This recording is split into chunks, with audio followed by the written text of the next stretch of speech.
ওনার সম্পর্কে অনেক কিছু বলতে পারি, বাট আমার কাছে দুটা বৈশিষ্ট্য ওনার খুব অসাধারণ মনে হয়েছে, যেটা কিছু মনে করবেন না আজকে বড়ই অভাব দেখছি সবার মধ্যে। একটা হচ্ছে ডেডিকেশন টু দ্য প্রফেশন, এই প্রফেশনের প্রতি ওনার ডেডিকেশন। সেকেন্ডলি, যেটা আমি বলবো অলমোস্ট সবারই নেই, মাফ করবেন আমাকে এই কথাটা বলার জন্য, কমিটমেন্ট টু দ্য কেস। আপনি যে মামলাটা হাতে নিয়েছেন এইটার প্রতি আপনার একটা কমিটমেন্ট থাকতে হবে। মনে রাখবেন, বিচার প্রার্থী উপরে আল্লাহ, নিচে আপনার উপরে ভরসা করছে। আমরা মনে করি কোনোভাবে ম্যাক্সিমাম ক্ষেত্রে দেখি প্রিপারেশন নিয়ে আসেনি, মানি আপনাদের এখন অনেক মামলা, ব্যস্ততা, কিন্তু আপনি ঠিক সেইটুকু মামলা নেবেন যেটা আপনি আপনার বিচার প্রার্থীর প্রতি ইনসাফ করতে পারবেন। আফটারঅল সে আপনাকে প্রফেশনালি এঙ্গেজ করেছে, ইউ আর ডিউটি বাউন্ড।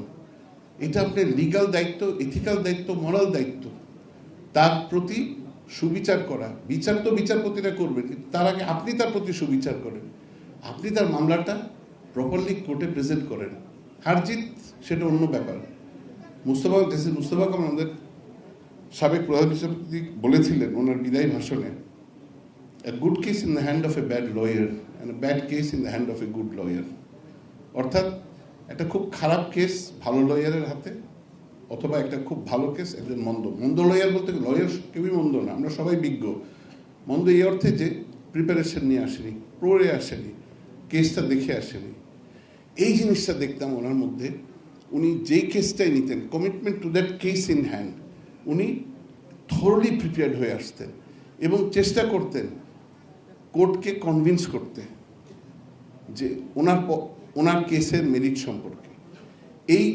এই বৈশিষ্ট্য, এই গুণাবলীটা I am sorry to say আজকে এটার অভাব দেখছি। আমি আশা করবো ওনার এই দুইটা বৈশিষ্ট্য আমরা যেন অনুকরণ করতে পারি।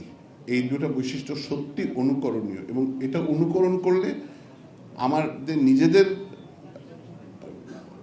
ভালো, প্রফেশনের জন্য ভালো, এবং আপনি সেটা সামগ্রিকভাবে আইন পেশার আপনার উৎকর্ষতা অবদান রাখবে।